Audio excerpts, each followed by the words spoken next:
नमस्कार। तो आइए पॉलिटी के कुछ सवाल के साथ हम आ चुके हैं जहां पर संविधान के इतिहास के बारे में चर्चाएं करेंगे और ये सब जहां जहां प्रश्न भी पूछे गए हैं आपको टैग के साथ दिखेगा। तो बिना विलंब किए आइए चले सवाल को शुरू करते हैं जी। तो पहला सवाल आपके सामने है, देखिए क्या है। पहला सवाल है, निम्नलिखित में से किस अधिनियम द्वारा भारत के गवर्नर जनरल को अध्यादेश जारी करने की शक्ति प्रदान की? तो भारत के गवर्नर जनरल को अध्यादेश जारी करने की जो शक्ति प्रदान की गई थी वो है भारतीय परिषद अधिनियम। भारतीय परिषद अधिनियम का मतलब क्या होता है पहले ये बता दूं। भारतीय परिषद अधिनियम का मतलब होता है कि ये आपको क्या करेगी, और ये ऐसे एक्ट बनाएगी आपको जिसमें गवर्नमेंट से ये डिमांड करेगी कि हर जगह विधान परिषद होनी चाहिए और उनके कार्यों के बारे में, क्षमताओं के बारे में डिस्ट्रीब्यूशन करेगा। समझ गए? और ये अध्यादेश का मतलब है मीटिंग बैठाना, ठीक ना, जरूरी बातों पर विचार विमर्श करना और लोगों को इंस्ट्रक्शन देना। तो जब भी अध्यादेश की बातें करेगा गवर्नर जनरल की भारत की, तो भारतीय परिषद अधिनियम 1861 जो है आपका करेक्ट आंसर होगा।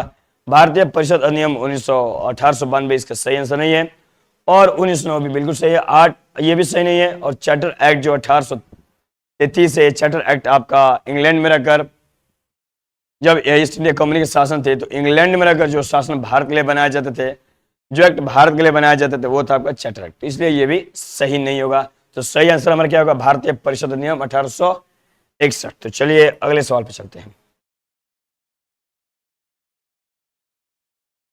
क्वेश्चन सेकंड कहता है, भारत के गवर्नर जनरल को किस एक्ट के द्वारा समिति के निर्णय को अस्वीकार करने की अधिकार प्राप्त हुआ? तो समिति के निर्णय को अधिकार प्राप्त कब हुआ है? ये अस्वीकार करने की जो डिसीजन था ये आपके अमेंडमेंट में होता है। आप कौन सी नई पॉलिसी लाना चाहते हैं, कौन सी नई पॉलिसी हटाना चाहते हैं, या पुराने पॉलिसी को हटाकर नए पॉलिसी लाना चाहते हैं, ये अमेंडमेंट करने के बाद ही होगा, तभी आप किसी पॉलिसी को अस्वीकार कर सकते हैं। तो निश्चित रूप से अमेंडमेंट एक्ट आपका जो 1786 है वो इसका एग्जैक्ट आंसर है। जो 1874 का ये 84 जो इंडियन आपका पिट एक्ट है ये इससे संबंधित है ही नहीं। रेगुलेटिंग एक्ट जो आपका लाएगा था इंडियंस के लिए वो भी आपके इंग्लैंड में ही बन रहा था, तो ये 1773 में लाएगा था, जो कि ये भी बिल्कुल सही नहीं है, और चार्टर एक्ट भी बिल्कुल सही नहीं। इसलिए हमारा सही आंसर क्या होगा? Amendment act 1786। चलिए अगले सवाल पे चलते हैं।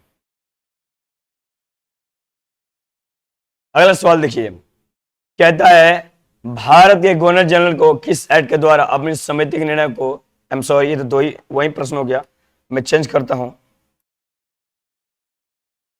आइए क्वेश्चन थर्ड देखिए, मिंटो मार्ले सुधार उद्देश्य का था। मिंटो मार्ले सुधार उद्देश्य, ये सुधार उद्देश्य इसलिए था ताकि पृथक निर्वाचन की बातें किया जा सके। तो पृथक निर्वाचन कहाँ है इसमें आप स्वयं देख सकते हैं, ऑप्शन बी में ये पूर्णतः स्वतंत्रता की बातें नहीं करता, युद्ध में आपकी भागीदारी की बातें नहीं करता, और भारतीयों की भागीदारी हो या फिर सहयोग की भागीदारी हो इसकी बातें नहीं करता। ये जो मिंटो मार्ले सुधार उद्देश्य था, यह अधिनियम था, यह अधिनियम इसलिए था ताकि पृथक निर्वाचन की प्रणाली की बातें किए जा सके। इसलिए आपका सही आंसर क्या होगा? Option C. चलिए नेक्स्ट सवाल पे चलते हैं जी। मुसलमानों के लिए अतिरिक्त निर्वाचन मंडल प्रारंभ में किसके द्वारा लाया गया था? निश्चित रूप से ये निर्वाचन की जब भी बातें आएंगी तो निश्चित रूप से आपकी मिंटो मार्ले सुधार अधिनियम ही आएगी, और ये सुधार ये लाया कब गया था? 1909 में लाया गया था। ये भी बातें याद रखिएगा, ठीक ना। तो ये मार्ले मिंटो सुधार अधिनियम 1909 ही आपका सही आंसर होगा। ये आपका क्रिप्स मिशन कौन आया था? ये क्रिप्स मिशन आया था आपके इंग्लैंड के जो मेंबर ऑफ पार्लियामेंट थे वो लाए थे। भारत सरकार अधिनियम 1935, ये तो भारत के लिए संविधान का काम करता था। और ये संस्पोर्ट सुधार अधिनियम जो ये भी बिल्कुल इसमें सही जवाब नहीं है, ठीक ना। तो आइए सही क्वेश्चन का सही जवाब हमें मिल चुका है। अब चलते हैं अगले प्रश्न पे। 1909 के इंडियन काउंसिल एक्ट में किस बात की व्यवस्था रखी गई थी? 1909 के इंडियन काउंसिल एक्ट में सांप्रदायिक प्रतिनिधित्व की बातें रखी गई थी, ठीक ना। इसलिए जब भी काउंसिल एक्ट की बातें हो तो काउंसिल एक्ट में याद रखिएगा, काउंसिल एक्ट को आपको मिंटो मार्ले सुधार अधिनियम के नाम से भी इसको जाना जाता है, जिसमें प्रतिनिधित्व की बातें होती है, और ये सांप्रदायिक प्रतिनिधित्व की बातें होती है। जो आपका ऑप्शन ए है, ऑप्शन बी आपका संघीय व्यवस्था हो नहीं सकता। प्रांतीय व्यवस्था ये बिल्कुल ही गलत है। द्वैत शासन प्रणाली ये भी बिल्कुल की बिल्कुल ही गलत है। तो चलिए नेक्स्ट प्रश्न में चलते हैं, अगले सवाल पे चलते हैं। कहता है मार्ले मिंटो सुधार बिल किस वर्ष लाया गया था? हम लोग बार बार पढ़ते हैं 1909 1909 1909। ये निश्चित रूप से 1909 में लाया गया था, ऑप्शन बी। 1905 में नहीं लाया गया, 11 में नहीं, 20 में नहीं, ठीक ना। इसलिए ऑप्शन क्या हो जाएगा? ऑप्शन बी हमारा सही जवाब हो जाएगा। 1946 का जो कैबिनेट मिशन था उसमें तीन मंत्रियों को क्या कहते, 3 मंत्रियों में गठित किया गया था कैबिनेट मिशन को, बात सही है। तो कहता है कि इसमें से कौन एक सदस्य उसमें शामिल नहीं? अलेक्जेंडर तो थे ही, ठीक ना। स्टैफोर्ड क्रिप्स भी थे और आपका पैट्रिक लॉरेंस भी थे। लॉर्ड एमरी नहीं थे। लॉर्ड एमरी यानी कि ऑप्शन सी आपका सही होगा, जो कि लॉर्ड एमरी नहीं थे, इसलिए सही जवाब हमारा हो जाएगा ऑप्शन सी। आगे प्रश्न पे चलते हैं जी।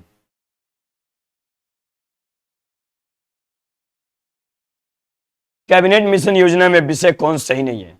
कैबिनेट मिशन योजना में कौन सा विषय सही नहीं है? देखिएगा, संविधान का निर्माण का अधिकार था, प्रांतीय समूहीकरण ये भी था, प्रांतीय सदस्यों वाले अंतरिम मंत्रिमंडल ये भी था। एक सदस्य एक सही नहीं था, और वो क्या था? पाकिस्तान की स्वीकृति। इसलिए क्या हो जाएगा हमारा? ऑप्शन डी हमारा क्या हो जाएगा? सही जवाब हो जाएगा। तो चलिए अगले प्रश्न पे चलते हैं। कहता है भारत संविधान लागू होने तक स्वतंत्रता के पश्चात इसका शासन किसके अंतर्गत चलाया जाता था? तो भारत का जब संविधान लागू हुआ था तो उसके पहले तक जो संविधान के तौर पे कार्य करता था भारत शासन अधिनियम, जो 1935 की बातें हैं, यही हमारा क्या हुआ करता था? ये संविधान के तहत, शासन के तहत ये भारत शासन अधिनियम ही चलाए जाते थे। इसलिए हमारा सही आंसर क्या हो जाएगा? 1935 के भारत शासन अधिनियम, ठीक ना। ये नेताओं के परामर्श से बने कानून बिल्कुल नहीं, इंग्लैंड के संविधान के अनुसार बिल्कुल नहीं, उपयोग में कोई भी नहीं, ये भी नहीं। बात समझ गए? चलिए अगले प्रश्न पे चलते हैं। कहते हैं भारत को वर्ष 1947 में सार्वभौम सत्ता सौंपने का योजना किस नाम से जाना जाता है? वो किस नाम से जाना जाता है जी? तो माउंटबेटन योजना के नाम से जाना जाता है। किस नाम से जाना जाता है? माउंटबेटन योजना के नाम से जाना जाता है। ये बातें ध्यान रखिएगा। मिंटो मार्ले योजना प्रतिनिधित्व की बात करता है, बेबेल योजना इससे संबंधित नहीं है, और ड्रोन योजना भी इससे संबंधित नहीं है। बात समझ गए? तो चलिए अगले प्रश्न में चलते हैं।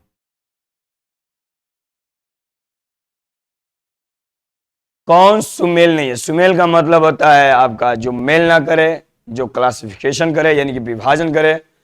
तो साइमन कमीशन भारत विभाजन इसका क्या हो जाएगा? सही जवाब होगा। सांप्रदायिक प्रतिनिधित्व ये मार्ले मिंटो की काम था। कैबिनेट मिशन संविधान का गठन करता था, और भारत शासन अधिनियम ये स्वशासन के लिए था, यानी कि योजना चलाने के लिए था, भारत को शासित करने के लिए था, यानी खुद के शासन के लिए था। समझ गए? तो आइए अगले सवाल पे चलते हैं। बी आर अम्बेडकर महात्मा गांधी के मध्य जो 1932 में पुनः पैक्ट समझौता हुआ था, तो ये कहता है किस प्रावधानों को लेकर था? ये उसमें आपको निम्न वर्ग के आरक्षण भी था, और साथ ही साथ आपका आरक्षण के साथ साथ उसमें निर्वाचन क्षेत्र की बात रखी गई थी। इसलिए क्या हो जाएगा? ऑप्शन डी हमारा सही जवाब हो जाएगा। निम्न वर्ग के पृथक की बातें ना थी, इसमें निर्वाचन की भी बातें थी और आरक्षण की बातें थी, इसलिए ऑप्शन डी हमारा सही जवाब होगा। मुसलमानों के लिए पृथक निर्वाचन, ये मिंटो मार्ले सुधार अधिनियम था, और ये आपका इसमें ये सही है ही नहीं। तो सही हमारा क्या है? ऑप्शन डी हमारा बिल्कुल सही जवाब है। चलिए अगले प्रश्न में चलते हैं। कहता है रेगुलेटिंग एक्ट कब पारित हुआ था? ये सभी लोग जानते हैं, 1773 की बातें हैं। तो रेगुलेटिंग एक्ट कब पारित हुआ था? रेगुलेटिंग एक्ट आपका 1773 में पारित हुआ था। समझ गए? आइए अगले सवाल पे चलते हैं। महारानी विक्टोरिया को भारत की समग्र साम्राज्ञी नियुक्त कब किया था? महारानी विक्टोरिया को याद रखिएगा, ये आपके जो टाइटल्स एक्ट आया था आपके 1876 में, उसी समय इनको घोषित किया गया था। लेकिन 1876 तो कहीं है ही नहीं है, तो 1876 के करीब कौन ऑप्शन हमारा? 75 है। इसलिए ऑप्शन डी क्या हो जाएगा हमारा? बिल्कुल सही जवाब होगा। ऑप्शन डी ही हमारा बिल्कुल सही जवाब होगा। 76 में यह एक्ट आया था, ठीक है, टाइटल्स एक्ट, लेकिन 76 इसमें दिया नहीं है। लेकिन 76 नहीं दिया तो 76 के आसपास कौन है? 75, इसलिए 100% 75 ही सही जवाब होगा। ठीक ना, चलिए आगे चलते हैं। आप कहता है मॉन्टेग्यू चेम्सफोर्ड सुधार में प्रधानों के सार का था। जब भी ये मॉन्टेग्यू चेम्सफोर्ड सुधार की बातें करते, एक्सक्यूज मी, सुधार की बातें करते हैं तो ध्यान रखिएगा, प्रांतों में ये जो एक्ट आया था मॉन्टेग्यू चेम्सफोर्ड सुधार अधिनियम, इसमें आपकी किसकी बात रखी गई थी? तो प्रांतों में दोहरा शासन की बात रखी गई थी। दोहरा यानी कि सी, इसलिए सही जवाब क्या हो जाएगा? सी ही हमारा बिल्कुल सही जवाब होगा। अखिल भारतीय महासंघ का स्थापना करने का जो प्रधान शामिल किया गया था, कब किया गया था? ये तो सभी लोग जानते हैं। ये आपका अखिल भारतीय महासंघ स्थापित करने का प्रधान शामिल किया गया था भारत शासन अधिनियम, किसमें? 1935 में। इसलिए सही जवाब क्या हो जाएगा? Option D. कैबिनेट मिशन आया था, आप भी जानते हैं, संविधान के लिए आया था। भारत शासन अधिनियम 1900 है नहीं, ये अगस्त प्रस्ताव 1940 से बिल्कुल ही अलग है। आइए अगले प्रश्न में चलते हैं। किस अधिनियम में दैत्य शासन की व्यवस्था रखी गई थी? किस अधिनियम में दैत्य शासन की व्यवस्था रखी गई थी, यानी प्रणाली की व्यवस्था रखी गई थी? तो ध्यान रखिएगा, वो आपका भारत शासन अधिनियम कौन था? 1900 क्या था जी? 35 ही था। ऑप्शन ए हमारा क्या हो जाएगा? बिल्कुल ही सही जवाब हो जाएगा।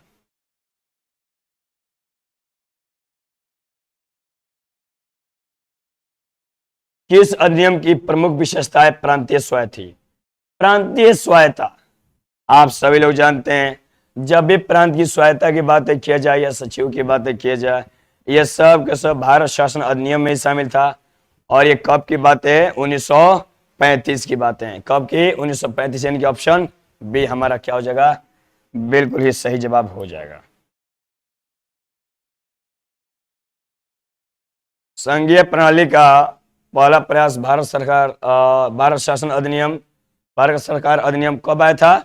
ये सब के सब आपके नाम से स्पष्ट हो रहा है, ये शासन व्यवस्था 1935 की बातें हैं, यानी कि कब आया था? ऑप्शन सी, यानी कि 1935 की बातें हैं। ठीक ना, तो एग्जैक्ट हमारा आंसर क्या हो जाएगा? ऑप्शन सी।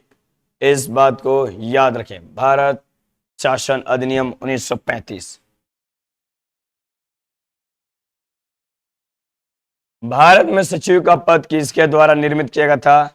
तो भारत में सचिव का जो पद था वो भारतीय परिषद अधिनियम 1861 में आया था, या मॉन्टेग्यू चेम्सफोर्ड सुधार अधिनियम इसमें आया था, या फिर मार्ले मिंटो सुधार अधिनियम में आया था, या फिर भारत सरकार अधिनियम 1858 कब आया था? तो निश्चित रूप से ध्यान रखिएगा, जब ये भारत में सचिव पद की बातें करता है तो वो भारत सरकार अधिनियम ये आपका 1858 जो है इसमें आया था। इसलिए हमारा सही आंसर क्या हो जाएगा? भारत सरकार अधिनियम 1858 हमारा क्या हो जाएगा? बिल्कुल ही सही जवाब हो जाएगा। तो हम लोगों ने अभी तक 20 प्रश्नों को सॉल्व किया। तो आप बताइएगा ये प्रश्न और ये सेशन कैसा रहा, और निश्चित रूप से अपना फीडबैक और अपना लाइक जरूर दीजिएगा। तब तक के लिए, आज तक के लिए यहीं पर सीमित रखते हैं। मिलते हैं अगले वीडियो में।